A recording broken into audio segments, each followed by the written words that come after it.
We are all disruptors. Everybody has a sphere of influence, right? Whether it's your group chat, whether it's your mahjong group, whatever it is, how you become a disruptor is taking the sphere of influence you have and disrupting that.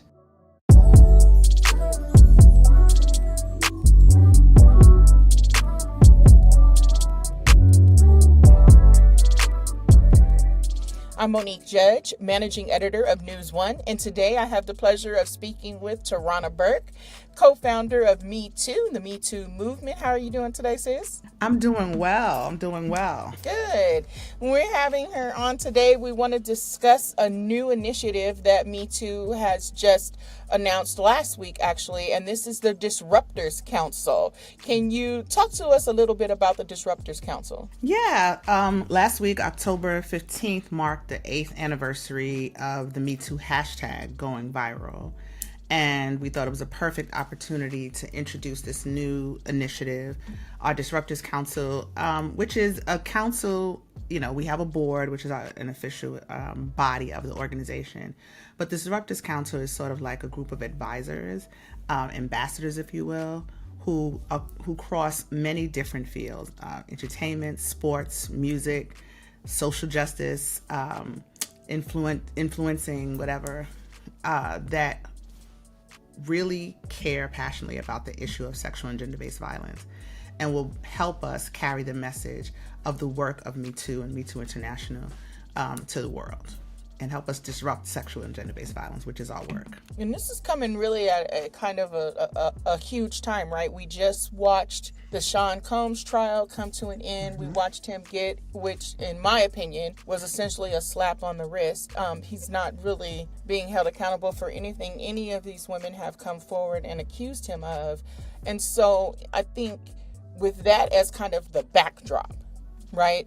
I think it's important now more than ever for us to speak out against sexual violence and gender-based violence. And I think that you agree on that. I agree, and I want to reframe that to some degree. I think that the focus on, the laws of our country were not built to give what we might call accountability, or to bring accountability around sexual and gender-based violence. And accountability happens on the spectrum. So I think there's also a way we can look at the Sean Combs case as a victory.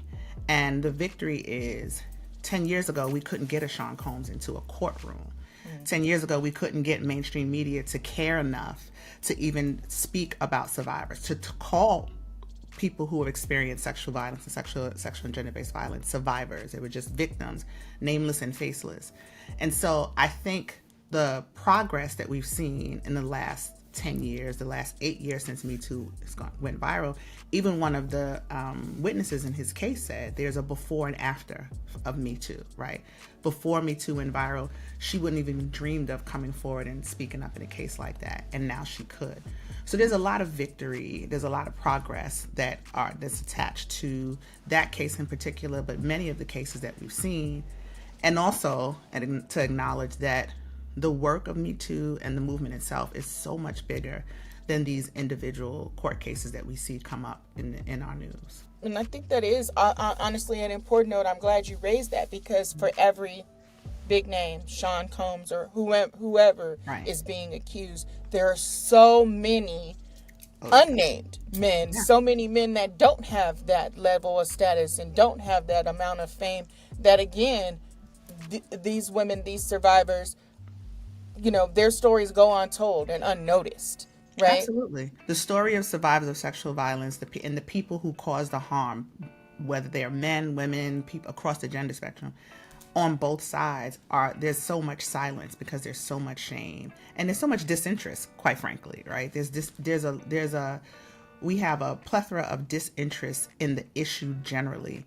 And so part of what the goal of the Disruptors Council is about is to have voices that have an audience and an influence that can disrupt the popular discourse. They can disrupt the misinformation, right? They can disrupt the ideas that are out here that this is an issue, a way of life that has to happen, right?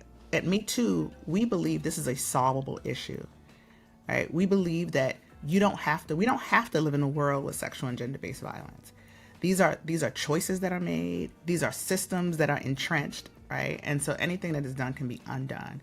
And there are things that are quite frankly working in the world, but they're not. They need to be resourced and scaled, and they're not. And so with this initiative, with the Disruptors Council, I'm looking at the list of names of the others that you have involved in this, and I'm seeing Ayanna Pressley, Bevy Smith. You guys got Stewie from the New York Liberty, Brianna Stewart.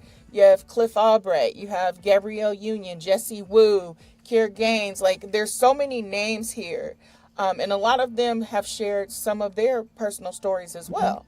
Yeah. In this announcement. And I think that for us as women especially, and I'm going to hone in specifically on women, so many of us kind of endure, right, in silence. And so I think that it helps when you see someone with a high profile, say a Gabrielle Union or a Padma Lakshmi, saying, hey, this happened to me too. Absolutely. You know, I have a friendship with Gabrielle over the years since Me Too went viral. And I remember telling her very early on that the thing that I've always appreciated about her and what she does with her name and her celebrity is that when I was doing this work in classrooms with 7th and 8th grade girls in Selma, Alabama, it was faces and names like Gabrielle Union that I would say to the girls and they worship these celebrities, right? They think that this is who they want to grow up and be like. And when I was able to point to her telling her own story and say that she was saying this happened to me too, and I could make that connection to them, like she was an ordinary girl like you, right? She was working in a Payless in California, right, at a high school. And this happened to her, and she has persevered, and her life has continued. That's really important, and I think we can never underestimate how important that is. The people who we picked for Disruptors Council is not just because they're Academy Award winners or have 1 million followers. It's because they care deeply about this issue. Many of them are survivors themselves or have spoken out about their passion about this. You know, Cliff Albright, who is one of the co-founders of Black Voters Matter, this is a Black straight man who has consistently, and I've known Cliff for 30 plus years, so has consistently spoke out about this issue. We've partnered with Black Voters Matter to go across the South with them on their buses to talk about this issue, who has spoke passionately about how, racial justice is fighting sexual violence is racial justice. Like, that's the kind of voices that we want to be connected to this. Congresswoman Ayanna Pressley is a survivor, and she identifies herself as a survivor very readily. And she stands up. It doesn't matter whether she's talking about President Biden or President Trump. She has stood up and stood in the gap for survivors as long as she's been a representative. That's what's important to us. People who care about the issue first and their celebrity second. And so that's going to lead me to my next question is, for women or for anyone, honestly, who wants to be a disruptor, maybe they don't have the platform, but how does the sis who stands on the corner walking the kids across the street by the school, how does the sis that's bagging your groceries, how does the man who is the greeter at Walmart, how do they lean into this and become disruptors? See, and I'm so glad you asked that question, because that is the other big point of that. We are all disruptors. You do not have to, everybody has a sphere of influence, right? Whether it's your group chat, whether it's your mahjong group, whatever it is, everybody has a sphere of influence. And so how you become a disruptor is taking the sphere of influence you have and disrupting that. Your children, your family, your girlfriends, your coworkers, whoever it is, your church group. We have ways that we can disrupt the narratives that we hear, right? So, one of the things that we know, particularly in the Black community, is there's so much shame around just the topic of sexual violence. Just the topic. We don't want to talk about it. We don't want to think about it. That's not the kind of, we don't deal with it. Yet, Black women have the second highest rate of sexual violence in the country. 1 in 10 Black children will experience sexual violence before they reach the age of 18. Black children across the board, no matter how across gender spectrum, right? That's affecting our children. One of the things that really disturbs me is how much we focus on celebrity and adults when we talk about Me Too, but these are children. Mm-hmm. Most of these adults who are saying Me Too experienced that trauma as children and they are adult survivors, right? So you can be a disruptor in your child's school. I used to do parent workshops and things like that all the time, and I would talk to parents and they say, well, what can I do? And I was saying, have you ever gone to the PTA meeting or whatever at your school and find out what are the ways that they go about protecting students in their school? Do they vet, teachers have to be vetted. Do they vet the paraprofessionals?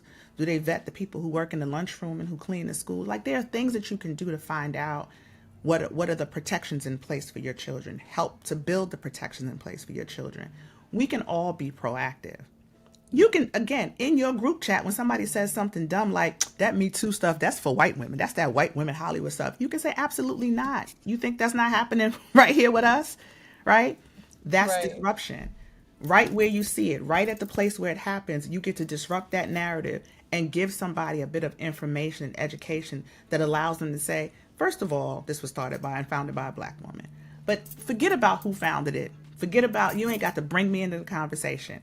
Go to Google, look up the statistics, and see how many Black people are affected by this issue. You cannot care about racial justice. You can't care about mass incarceration. You can't care about police brutality. You can't care about in the environment, gun safety, any of those issues, and not also care about sexual violence, because it's connected to all of those things. That's how you can be a disruptor. And I want to hone in on something else that you just said, because I think that this is an important note, too, that a lot of times gets lost in these discussions. When we talk about Me Too and we talk about disrupting and sexual violence, the focus is almost inordinately on women, right? Mm-hmm. When, as you pointed out, and as we know to be true, we've heard stories, like, women are not the only people who suffer under this. Absolutely. So, yeah.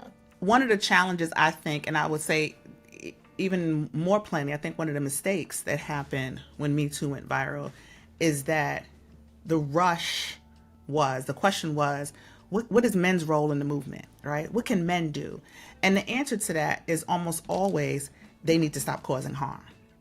Mm-hmm. That is true, right? We need to find ways to reduce harm. That is full stop. But the answer really is men's first role in this movement is as survivors. Mm-hmm. If we don't acknowledge that men experience harm, that boys experience harm, and they also are survivors who need healing, then we're doing this wrong. We also have to acknowledge that the world is not just men and women. The number of trans women who experience sexual violence is extraordinarily high. The number of queer people who experience sexual violence is in fact, the number for bisexual women is actually very, very high, mm-hmm. right? So, whether people want to acknowledge it or not, gender happens on the spectrum. That's just a fact. Yes. And so saying it just happens to women leaves out large swaths of our community. Yes. And it's just not factual, right? So we have to say, to be inclusive and to be factual, that this doesn't just happen to women. And if every single man stopped raping tomorrow, we would still have sexual violence, because it's not just men who cause harm. We just released a PSA about 2 months ago that's talking about boys and sexual violence, right? Because I don't want to be disingenuous and because we haven't been having this conversation, so we've been trying to find authentic ways to approach the topic. But Van Lathan and Marc Lamont Hill and this brother named Vision out of Philadelphia, who has an awesome podcast called Trasterpiece Theater. They were the voices, among others, of our PSA, and they also were there for the panel discussion about child sexual abuse and Black boys. It was so beautiful to listen to these men and talk about that vulnerable place, like go to that vulnerable place, but also to create an opening for that conversation. The PSA is called the Barbershop, and what it focuses on is, you've seen this before, the phenomenon of all of these sort of the rappers who come forward and say, well, I lost my virginity at 7, or, mm-hmm. I first, I was 10 or whatever. And a lot of times it's to older women, mm-hmm. right? Teenage or older teenage mm-hmm. girls or older women who were sexually active with little boys. And the conversation around that being sexual violence doesn't happen. So, you know, we wanted to just approach that conversation and say, we see that as well. And we want to acknowledge that. We are not, you know, we know this about liberation in general. We're not going to get free till all of us are free. Amen. And this is about liberation. This bodily autonomy and liberation are inextricably linked. So if we want actual liberation in our community, we have to approach this conversation. It's a scary conversation. It's uncomfortable, but we need to pull the curtain, stop talking about white folks, and stop pointing about saying what the white man is doing. What about, and look exactly in our community and talk about how we disrupt this conversation right here. Yes, absolutely. It's so funny because I have an ex who told me a story like that. And I told him, I was like, you realize that's not okay, right? Like, and he, you know, for some men, I think when it happens, first of all, there's the stigma of saying, hey, this happened to me, I was sexually abused or I was sexually assaulted. There's that stigma, right? That they feel like it emasculates them. But I think that, like you said, we need to turn that discussion on its head and Absolutely. I preach to my nephew who is 12 all the time about bodily autonomy. I don't tell him, give me a hug. I ask him, is it okay? Yeah. Do you want to give your TT a hug? Like, Right. you know what I'm saying? Because these things are important and we have to start normalizing. I hate that word now. Embrace it when they're young. We have to start. But it's true. You do have to make that a part of our customs and Yes. the culture of how we raise our children. Yes. But we also have to go to a place. This happens to children. It happens to grown men. We're not talking about what's happening inside of prisons. Right? There's so much sexual violence for these formerly incarcerated men who are dealing with sexual violence, incarcerated men who are still, men and women, you know, who are dealing with sexual violence, right? There's so many layers and layers to this. When I think about women in prison, going back to just women for a second, when we think about state-sanctioned sexual violence that is happening, right? When I talked about how you can't care about police brutality, like, the number one issue in terms of law enforcement is police brutality. But the number two issue is sexual violence, right? When you start doing the math and looking at the numbers, if Black people have inordinate amounts of police brutality that we deal with, Black people as a whole, that means that Black women are also dealing with police brutality, being harassed, being beaten up, being stopped by police excessively.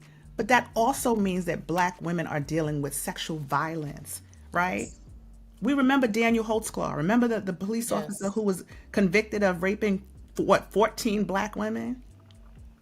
Then we got the other police, the police chief, was it in Kansas? Recently, like, these cases come up. If the cases come up, you know that there's 20 more behind them.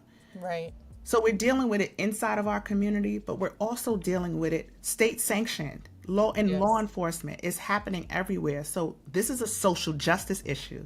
It's an institutional problem, right? That's why we have to approach it with the same fervor that we approach racial justice, the same fervor. When we say we want to clear our communities of gun violence, of gang violence, of all kinds of violence, this violence should be as a part of that. Yes, I wholeheartedly agree with that. I feel like we could sit here for an hour and have this discussion. I'm clearly going to have you back because there's so many layers to this discussion. And I think it's important. So I just have to thank you for launching the Disruptors Council because we need these conversations need to be loud and bold because that is what disrupting is. And like you said, it needs to be in the group chat. It needs to be online. It needs to be in your email. Anywhere that you can speak out and be an advocate, you should. That's right. It's a global issue, so we need to be talking about it all over the globe. Me Too International is, you know, people, I love when people are like, well, what are y'all doing? I'm like, what are we not doing?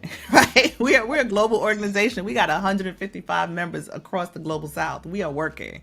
So yes, be loud, be disruptive, and do not think that this is not an issue that we can deal with because we can solve it. Amen. Thank you so much, Tarana, for doing this. I really, really, really appreciate you. I'm definitely going to reach out so we can have you back because this was awesome. Anytime, sis. Anytime.